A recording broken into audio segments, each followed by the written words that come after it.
우리가 이 땅을 살아가면서 만나게 되는 모든 일들은 전적으로 좋은 것도 또 그렇다고 나에게 전적으로 나쁜 것도 없습니다.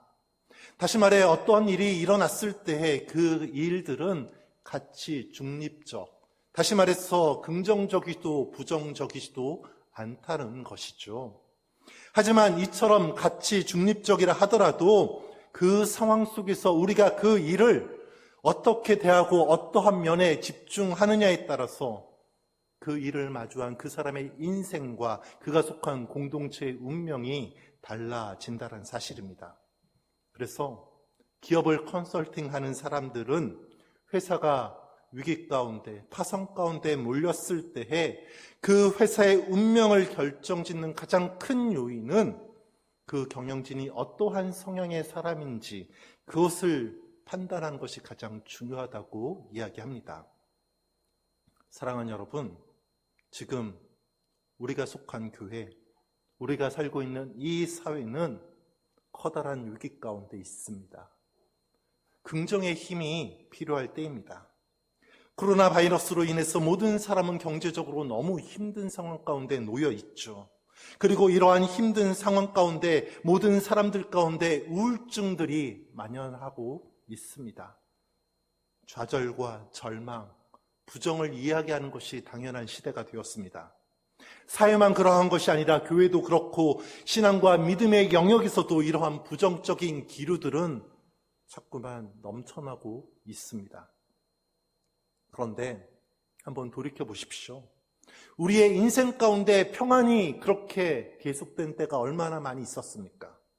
우리의 인생 가운데 위기가 없었던 적은 결코 한 번도 없습니다. 교회와 신앙도 마찬가지입니다. 그렇게 우리가 처한 이 상황을 어떻게 바라보고 조명하는가에 따라서 한 개인의 삶뿐만 아니라 우리 교회의 운명과 미래도 바뀌게 되는 줄 믿습니다. 단지 잘 될 거야 라는 어느 가수의 외침, 그 제목의 노래처럼 그렇게 인간적인 외침이 아니라 고난과 어려움을 결코 외면치 않으시는 하나님에 대한 그 긍정의 소망이 우리의 믿음대로 이끌어 가시는 줄 믿습니다. 오늘 본문을 보시면 자신의 인생 가운데 가장 큰 절망을 만났던 한 여인이 등장하고 있습니다. 이 여인에게 불어닥친 인생의 최대의 절망, 그 좌절은 무엇입니까? 남편이 죽었다는 것이죠. 남편이 죽었다는 것은 지금까지 자신을 보호해 주었던 그 삶의 울타리가 사라졌음을 의미합니다.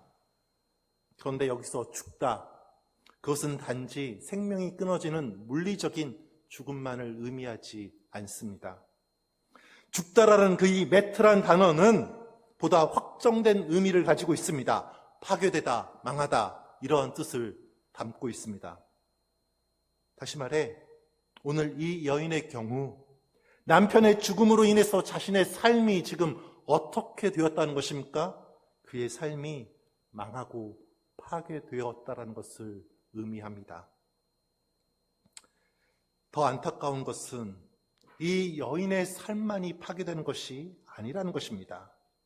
1절을 보면 이 여인의 인생뿐만 아니라 누구의 인생도 지금 파멸의 길로 가고 있습니까? 그의 사랑하는 아들의 인생도 파멸로 향하고 있습니다. 이 여인에게 남편이 갑자기 죽은 것, 그것도 감당할 수 없는 인생의 슬픔이고 아픔이지만 이 여인을 더 힘들게 하고 있는 것이 무엇입니까? 죽은 남편이 남겨놓은 빚 때문에 그 사랑하는 아들들이 그 채무자의 종으로 팔려갈 수밖에 없는 상황. 그것이 이 여인은 감당할 수 없는 아픔인 것이죠. 사랑하는 여러분, 우리가 사는 이 시대, 교회는 죽어가고 있습니다. 가정들은 파괴되어 가고 있죠. 이러한 의미에서 오늘 본문에 등장하는 이 여인은 오늘날 이 시대의 교회와 우리 성도들을 대변하는 그런 존재라고 말할 수 있습니다. 그렇다면 자신의 인생과 가정이 파괴되는 그 상황 가운데서 이 여인은 이 삶의 문제를 어떻게 해결하고 있습니까? 이 여인의 문제 해결이 오늘 이 시대에 우리 교회와 성도들이 나아갈 방향인 줄 믿습니다. 첫째, 삶의 문제를 푸는 첫 번째 원리는 누구보다 하나님 앞에 나아가는 것입니다. 남편의 죽음으로 인해서 자신의 인생이 망가지고 가정이 파괴될 뿐만 아니라 사랑하는 내 아들들이 종으로 팔려가는 그 상황, 그 엄청난 절망 앞에 놓인 이 여인, 지금 누구를 찾고 있습니까? 엘리사를 찾아간다는 것이죠.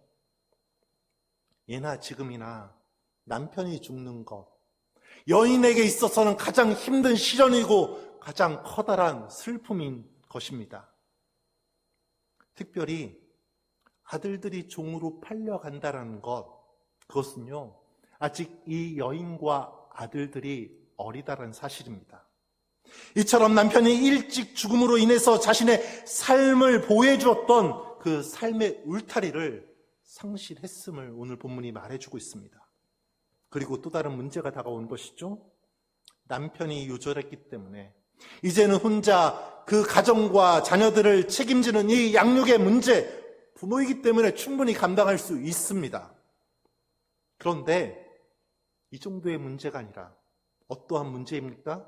빚 때문에, 엄청난 빚 때문에 이 자녀들을 종으로 팔아버릴 수밖에 없는 그러한 문제가 다가오고 있습니다.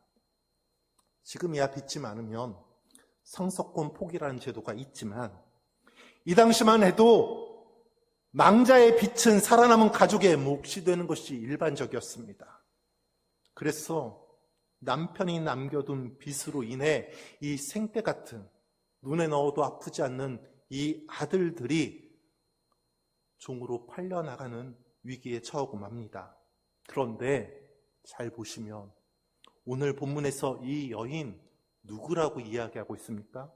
우리가 1절 처음 시작하면서 이렇게 읽었죠. 선지자의 제자들의 아내 중 한 여인이라고 우리가 이렇게 읽었습니다.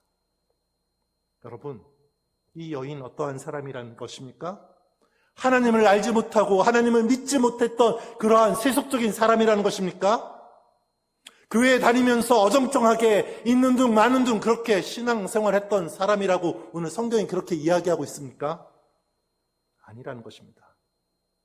엘리사의 제자의 아내였습니다. 자신의 인생을 하나님 앞에 드렸고 최선을 다해 하나님을 섬겼고 예배했던 그 믿음의 사람이라고 오늘 성경이 우리에게 이야기하고 있습니다. 이러한 단락을 보면 저는 목회자로 참 회의감을 가지게 됩니다.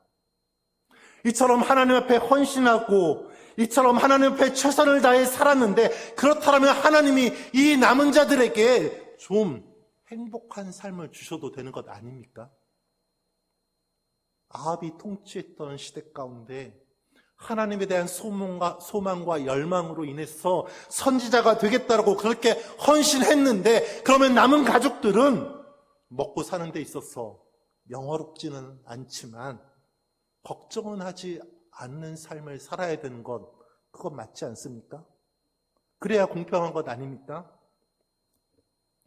한 2년 전에요, 교회 오빠라는 영화를 상영한 적이 있습니다. 주인공으로 등장하는 이관희 집사님, 오은주 집사님, 당시에 40대 초의 젊은 부부입니다. 두 부부는 정말 믿음과 신앙으로 살고자 했던 사람들이었습니다. 그런데 어느 날 아내가 혈액암 진단을 받게 됩니다. 그리고 머지않아 남편 되는 이관희 집사님 대장암 4기 판정을 받습니다. 이처럼 두 부부가 믿음으로 살고자 했지만 암투병의 시간이 길어지죠. 그리고 자녀들이 암투병한다는 사실을 알고 그 시어머니, 이관희 집사님의 어머니가 그 충격을 받아 돌아가십니다. 안타까운 것은요, 다큐멘터리를 찍고 그 이후에 영화를 찍었는데 영화 촬영 10일째 되던 날 결국 이관희 집사님은 하나님의 부르심을 받습니다. 제가 이 영화, 이 다큐멘터리를 보면서 이 두 부부의 신앙과 이 믿음에 대한 감명보다 어떠한 생각이 먼저 드는 줄 아십니까? 하나님 살아계신 거 맞아? 내가 매주 청년들에게 하나님은 살아있다, 하나님은 능력 있다고 말했는데 과연 내가 전하는 그 설교가 맞은가? 이 생각을 가장 먼저 했었습니다. 그런데 오늘 이 본문에 나오는 이 여인, 똑같은 상황을 마주하고 있습니다. 이처럼 하나님이 살아계신지 맞는지, 우리의 절망이 이렇게 크고도 깊은데 이 상황 가운데서 그래도 우리가 기억해야 될 하나가 있다는 것이죠. 그것은 사람이란 존재, 결코 내 인생의 울타리가 될 수 없다는 것입니다. 이 여인은 일생 동안 남편을 울타리로 의지하며 살아왔습니다. 남편은 그녀에게 늘 든든한 힘이었고 보호자였습니다. 그러나 인간의 울타리, 남편이란 울타리는 한계가 있다는 것입니다. 이 여인을 지금껏 보호해줬던 남편은 영원하지 않다라는 것이죠. 우리 사랑하는 성북교회 성도 여러분, 저와 여러분은 내 인생을 위해 어떠한 울타리를 치고 있습니까? 내가 이 시간 가장 붙잡고 의지하는 그 울타리는 무엇입니까? 건강의 울타리? 물질이라는 울타리, 그리고 학벌이라는 울타리를 나와 내 가정 가운데 두르고 있지는 않습니까? 그러나 기억해야 될 것 하나가 있습니다. 이러한 울타리로 우리를 지킬 수 없다라는 것이죠. 이것이 나와 내 가족을 보호하는 힘과 능력이 결코 될 수 없다라는 것이죠. 우리를 지키는 것, 우리를 보호하시는 분 누구십니까? 오직 유일한 하나님이신 줄 믿습니다.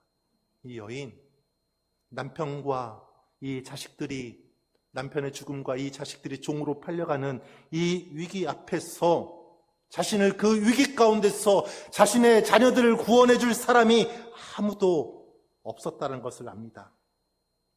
도와줄 사람을 찾고 찾았지만 찾을 수 없는 그 절망 가운데 있었기 때문에 아무런 도움을 얻지 못하자 이 절망의 순간 도저히 자신의 힘으로 어찌할 수 없는 이 인생의 막다른 골목에서 그녀는 누구를 찾기 시작하는 것입니까? 하나님의 사람 엘리사를 찾아옵니다.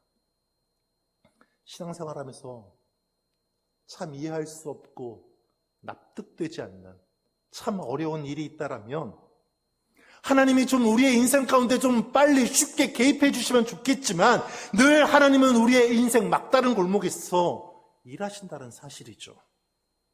성경에 기록된 하나님의 일하심 대부분이 다 그렇습니다. 이스라엘 백성들은 출애굽을 하면서 가장 커다란 인생의 막다른 골목에 봉착합니다. 무엇입니까? 홍해라는 것이죠. 한치 앞으로 나갈 수 없는 인생의 막다른 골목, 뒤에서는 수많은 애굽의 군대들이 쫓아옵니다. 그런데 하나님의 일하심은요, 늘 막다른 골목에서 주어진다는 것이죠. 홍해가 갈라진 시점, 이들이 인생의 막다른 골목에 다다랐을 때였습니다. 왜 그럴까요? 내 삶의 문제, 내 인생의 주관자는 나 자신이 아니라, 우리가 아니라 하나님이라는 사실을 우리에게 보여주시기 위함인 줄 믿습니다. 그래서요, 우리의 인생이 나 잘났다고 기고만장할 때는 하나님은 결코 일하시지 않습니다. 인생들이 저 혼자 할 수 있다고 큰 소리 칠 때는 하나님은 잠잠하신 것이죠. 그냥 물러서서 조용히 지켜만 보실 뿐이십니다. 그러나 위기 앞에서, 좌절과 절망 앞에서 더 이상 내가 할 수 있는 이 없기 때문에 나의 두 손과 두 발을 다 들고 하나님 앞에 나아가서 하나님 나 좀 도와주십시오, 이렇게 간절한 마음으로 우리가 기도할 때, 그때 하나님은 나의 막다른 인생의 골목 가운데 구원의 기적을 베풀어 주시는 줄 믿습니다. 그렇게 해요. 놀라운 것은, 우리가 고백해야 하는 것은 우리의 삶에 위기가 없으면 무엇도 없는 것입니까? 하나님의 일하심, 하나님의 기적도 없는 것입니다. 이것이 성도들이 고난 중에 가지는 소망이고 축복이라는 것이죠. 이 소망과 축복을 시편의 기자는 이렇게 고백합니다. 시편 50편 15절이죠. 환난 날에 나를 부르라, 내가 너를 건지리니 내가 나를 영화롭게 하리라. 아멘. 내 삶이 막다른 골목에 몰려 있더라도, 이 땅의 모든 교회의 소망이 사라졌더라도 하나님만이 내 인생에 이 교회의 유일한 소망이라고 그렇게 믿는다라면 그 막다른 골목길에 새 길이 열리는 줄 믿습니다. 삶의 문제를 푸는 두 번째 축복의 원리는요, 축복의 마중물을 발견해야만 합니다. 절망의 한복판에서 이 엘리사를 찾아온 이 여인, 엘리사가 무엇이라고 이야기를 합니까? 내가 너를 위하여 어떻게 하랴? 내 집에 무엇이 있는지 내게 말하라 라고 그렇게 묻습니다. 그러자 이 여인이 이렇게 대답을 합니다. 계집종의 집에 기름 한 그릇 외에는 아무것도 없나이다. 하나님은요, 당신의 백성이 망하도록 내버려 두시는 분이 결코 아니십니다. 하나님은 그의 백성이 환난 가운데 있을 때 늘 도움을 주시고자 그렇게 바라보고 소망하시는 분이시죠. 그래서 시편 46편 1절은 하나님은 우리의 피난처시오 힘이시니 환난 중에 만날 큰 도움이시라 이렇게 고백하죠. 하지만 하나님은 우리의 삶에 도움을 주시고 기적을 일으키실 때에 그 기적을 일으킬 만한 마중물을 요구하신다는 것입니다. 오늘 이 여인이 놓여 있는 상황, 너무나도 인간적으로 비참해 보입니다. 남편이 죽고 자식들은 팔려나가야 되는 상황. 그렇다면 어떻게 해서든지 그 어려움에서 빨리 벗어나도록 뭔가 커다란 도움, 긴급한 도움을 주는 것이 인지상정입니다. 그런데 엘리사는 그렇게 하지 않습니다. 엘리사는 번거롭게 그릇을 빌려오라 하고 그 그릇의 기름을 따르게 하고 그것을 다시 팔도록 합니다. 왜 그렇습니까? 그 이유는 하나님이 베풀어 주시는 그 기적 가운데 그들의 헌신이 필요함을 보이시기 위함입니다. 하나님은 홀로 충분히 일하실 수 있습니다. 그러나 놀랍게도 하나님은 결코 한 번도 혼자 일하신 적이 없으십니다. 특별히 고난 중에 환난 중에 놓인 우리와 함께 우리가 가진 그 작은 것과 함께 하나님은 일하시기를 원하십니다. 그래서 가장 작을지라도 우리의 그 작은 헌신과 같은 그 마중물이 있을 때에 하나님이 일하시고 기적이 이루어진다는 사실입니다. 그녀가 가지고 있었던 것, 세상이 보기에는 아무것도 일어나지 않는 기름 한 그릇, 기름 한 병이었습니다. 여러분 생각해 보십시오. 집이 다 망했는데 이제 내 집에 빨간 딱지가 다 붙었는데 참기름 한 병 가지고 있다라고 도대체 어떠한 새로운 역사가 일어나겠습니까? 그것으로는 아무것도 해결할 수 없는 가장 적은 양이지만 그것이 하나님 앞에 드려질 때 어떠한 일이 발생하는 것입니까? 그 가족을 살리고 자녀들이 종으로 팔려나가는 것을 막아준다는 사실입니다. 놀랍게도 우리가 아는 성경의 기적들 대부분이 이와 똑같은 패턴을 가지고 있습니다. 빈들에 모였던 5,000명을 먹이고 남은 그 12광줄의 사건, 오병이어의 기적, 그것은요 그냥 거저 주어진 것이 아닙니다. 제자들이 있었기 때문에 많은 기도하는 사람들, 하나님을 믿는 사람들이 있었기 때문에 주어진 사건이 아니라는 것입니다. 그 사건이 있을 수밖에 없었던 이유는 이름 없는 작은 아이가 자신의 가장 작은 도시락을 하나님 앞에 기적의 마중물로 내놓았기 때문에 가능했던 사건입니다. 내 손에 들려있는 것, 내 인생에 이것이 마지막이라고 생각한다라면, 그래서 그것을 붙들고 있으면 나에게 아무런 일도 일어나지 않습니다. 그러나 내 손에서 놓아 하나님의 손에 올려드리는 그 순간 어떻게 되는 것입니까? 내 삶을 채우고 나와 함께한 사람들을 채우며 내가 속한 공동체를 풍요롭게 하는 하나님의 채우심이 일어난다는 것이죠. 그렇기에 내 삶 가운데 내가 속한 공동체 가운데 하나님의 도우심을, 하나님의 일하심을 소망한다라면 내가 가진 것 아무리 적은 것이라도 하나님 손에 올려드리시기 바랍니다. 그러면 하나님이 우리의 그 작은 헌신을 통해 더 크게 일하시고 더 풍성하게 갚아주시는 줄 믿습니다. 삶의 문제를 푸는 세 번째 원리는요, 준비된 그릇 속에 역사가 일어난다는 사실입니다. 오늘 이 여인과 아들들은 하나님의 기적을 경험케 됩니다. 자신들이 가진 그 적은 기름 한 병이 마치 오병이어의 기적처럼 그렇게 풍성하게 그들이 가져온 그릇 가운데 차고 넘치는 일들을 경험케 된다는 것이죠. 이 차고 넘치는 기적을 위해서 엘리사는 이들에게 한 가지를 요구합니다. 무엇을 요구합니까? 3절을 보면 이렇게 이야기하죠. 너는 밖에 나가서 그릇을 빌리되 조금 빌리지 말고 라고 이야기를 합니다. 다시 말해, 너에게 주어질 하나님의 은혜가 차고 넘칠 것이니 너는 그 은혜를 담을 수 있도록 최대한 많은 그릇을 준비하라는 것입니다.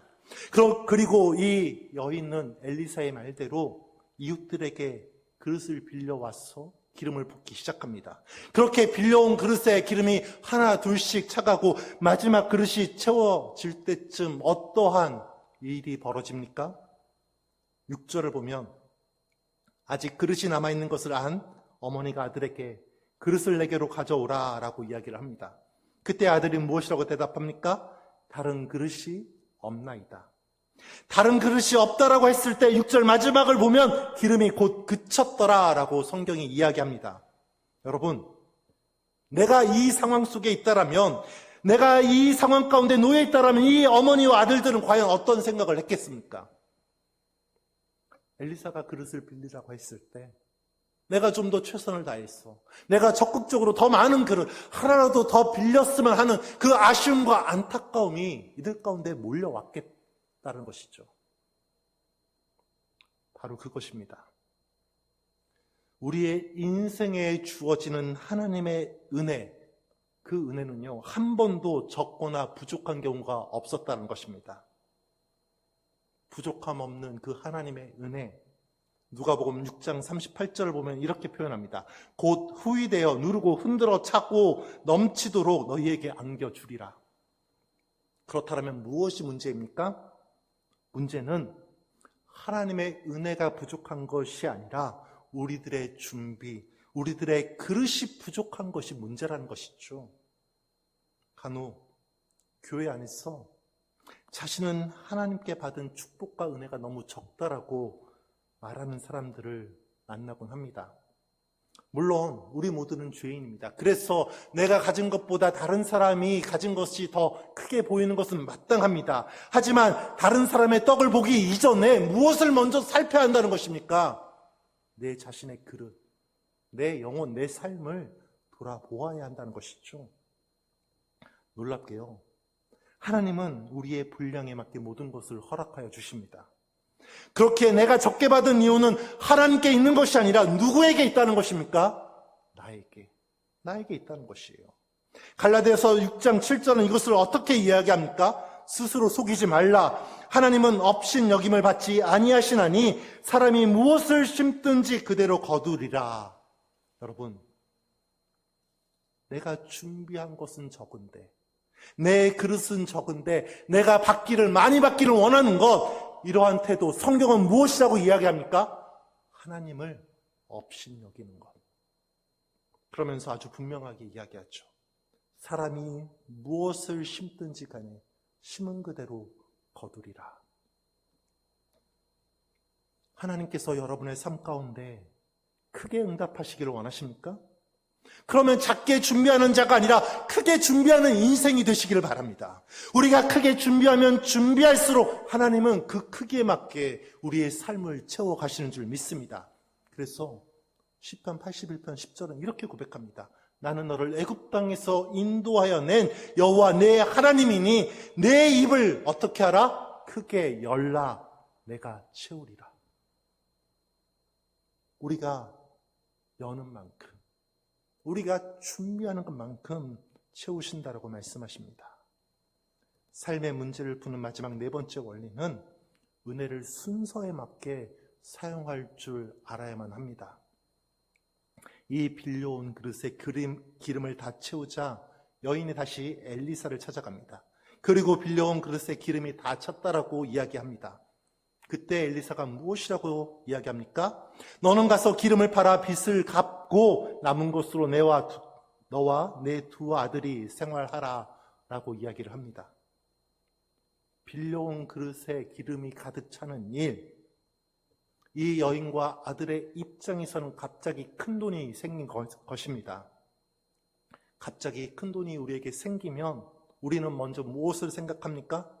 그동안 내가 하지 못했던 것, 내가 누리지 못했던 것, 내가 가지지 못했던 것, 이런 것을 사고 싶고 하고 싶고 성취하고 싶습니다. 무엇보다도 남편이 죽은 이후에 이 여인과 아이들은 제대로 먹지 못했을 것입니다. 제대로 입지 못했습니다. 그래서 먹고 사는 문제가 이들에게 가장 최우선일 수밖에 없었습니다. 그런데 오늘 엘리사는 무엇이라고 이야기합니까? 그녀와 아들의 인생을 올가매었던 빚을 먼저 청산하라라고 이야기합니다. 여기에 삶과 신앙의 원리가 담겨 있습니다. 지금 이들을 궁지에 몰아넣은 것은 무엇이었습니까? 죽은 남편이 남긴 빚이었죠. 이 빚 때문에 그녀와 아들들이 삶의 위기에 몰렸습니다. 그래서 오늘 엘리사는 다른 것이 아니라, 너의 먹고 사는 문제가 아니라 내 인생을 올가매고 있는 그 빚의 문제를 가장 먼저 해결하라고 이야기하는 것이죠. 여러분은 평안하면 무엇을 먼저 생각하십니까? 여러분의 인생을 올가매고 있는 이 세상과의 관계, 이 빚의 문제를 여러분은 온전히 먼저 해결하고 계십니까? 그런데 여기서 빚을 갚다, 이 말은요, 단순히 경제적인 채무를 해결하라는 말이 아닙니다. 여기서 갚다라는 말은 관계를 회복하다 혹은 완전하여지다라는 더 깊은 의미를 담고 있습니다. 엘리사가 지금 이 모자에게 요구하는 것은 이전의 삶, 다시금 온전한 삶을 사는 것, 그것을 위해서는 무엇을 먼저 해결하라는 것입니까? 단지 빚의 청산뿐만 아니라 관계적인 부분에 있어서 온전함을, 완전함을 이루라 라고 요구하는 것입니다. 무슨 의미입니까? 남편의 빚으로 말미암아 자신의 인생이 망가지고 자신의 아들들이 종으로 팔려나가는 이 순간 이 여인의 마음은 어떻겠습니까? 특별히 이 여인의 삶은 선지자의 생도의 아내였습니다. 하나님 앞에 헌신하는 목회자의 아내였습니다. 다시 말해, 하나님 앞에 헌신하였음에도 불구하고 자신에게 남은 것, 그것은요, 축복과 물질의 넉넉함이 아니었습니다. 자식들이 종으로 팔려나가는 현실이 이 여인이 마주한 것이었습니다. 이 상황 속에서 이 여인이 두 아이의 부모였기 때문에 얼마나 하나님을 원망했겠습니까? 하나님, 내가 왜 이러한 고난 가운데 있어야 합니까? 내가 하나님 앞에 믿음으로 살았고 그렇게 충성했는데, 남편을 위해서 그렇게 내조했는데 왜 나에게 남는 것은 이것밖에 없습니까? 이렇게 원망하지 않았겠습니까? 그런데 원망, 그것은요, 하나님을 신뢰하지 못하는 것입니다. 지금까지의 믿음과 신앙의 삶을 다 허무로 만들어버리는 것이죠. 원망이란 것, 하나님의 능력을 믿지 못하는 불신입니다. 그래서요, 원망, 하나님과 우리와의 관계를 단절시키는, 끊어버리는 죄라는 것입니다.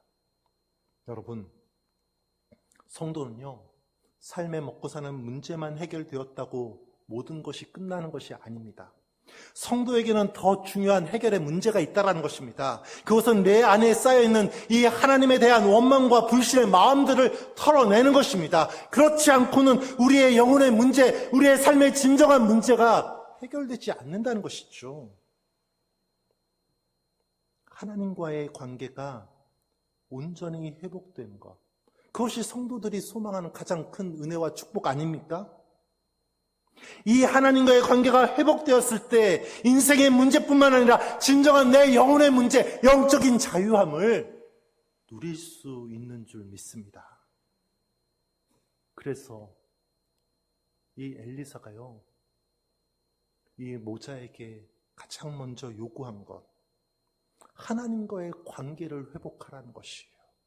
그것이 기름을 팔아 먼저 빚을 갚고 라는 구절에 담긴 의미인 것입니다. 말씀을 좀 정리하겠습니다.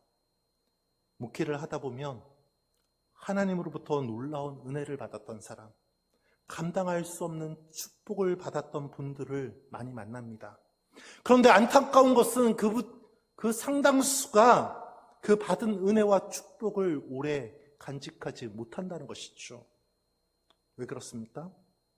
삶의 문제, 육체적인 질구, 이러한 문제는 해결했지만 더 중요한 하나님과의 관계의 문제를 해결하지 못했기 때문에 그렇습니다. 이 부분이 해결되지 않았기 때문에 살아가면서 또 다른 문제가 일어날 때마다 하나님을 향한 그 원망과 불신 때문에 그 받았던 은혜와 축복을 다 소멸해 버리는 것입니다. 우리 주부들은 시장에 가거나 마켓에 가면 닭을 살 때 어떠한 닭을 고릅니까? 하림 닭을 고르죠. 우리나라 양계업계의 1위 회사입니다. 이 회사의 창업주가 김흥국 집사님입니다. 익산에 있는 신광교회 안수 집사님입니다.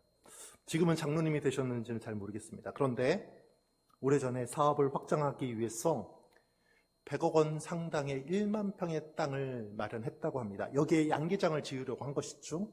그런데 그때 신광교회가 교회를 재건축하기로 결정을 했습니다.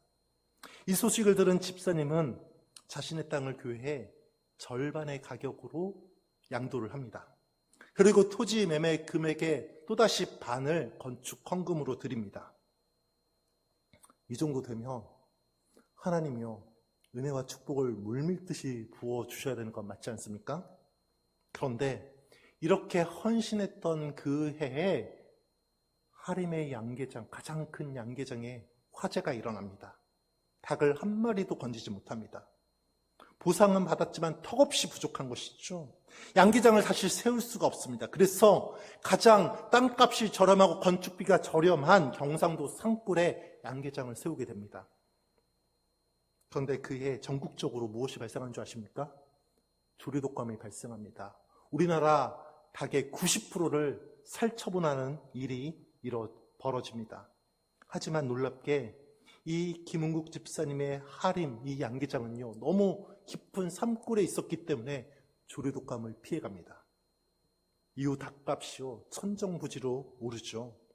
그래서 그의 화재로 입은 피해, 그리고 토지를 교회에 넘긴 그 피해, 그 차액의 2배가 넘는 그 이윤을 얻게 되는 것입니다. 하나님이 채워주시는 놀라운 은혜를 경험하는 것이죠. 여러분, 하림이 지금은 몇 조 매출을 올리고 있는지 아십니까? 10조 원을 넘었다고 합니다. 하나님의 일하심은요, 우리의 생각을 넘어섭니다. 하나님 앞에 드렸기 때문에, 하나님 앞에 헌신했기 때문에 망한 사람은 한 사람도 없습니다. 그러나 내가 붙잡고 있기 때문에, 내가 불평과 원망의 삶을 놓지 못하기 때문에 하나님의 은혜를, 하나님의 일하심을, 하나님의 기적을 경험하지 않는 사람은 수없이 많다는 것이죠. 여러분, 내가 가진 것 적을지라도 그것이 하나님 손에 들려지는 순간, 그것이 하나님의 손에 마중물로 사용되는 순간 우리의 인생은 30배, 60배, 100배로 풍성하고 넘쳐나는 줄 믿습니다. 모두가 어렵고 힘들다라고 이야기하죠. 모두가 절망을 이야기합니다. 내가 가진 것이 점점 사라진다라고 이야기하고 원망하고 불평합니다. 그러나 그러한 원망과 불평은 내 인생을, 우리 교회를 결코 변화시키지 못한다는 것이죠. 아무것도 이룰 수 없습니다. 여러분, 내 인생을 우리 교회를, 이 시대의 교회를 바꾸고 변화시킬 수 있는 것은 무엇입니까? 바로 하나님 앞에 간절하게 나아갔어.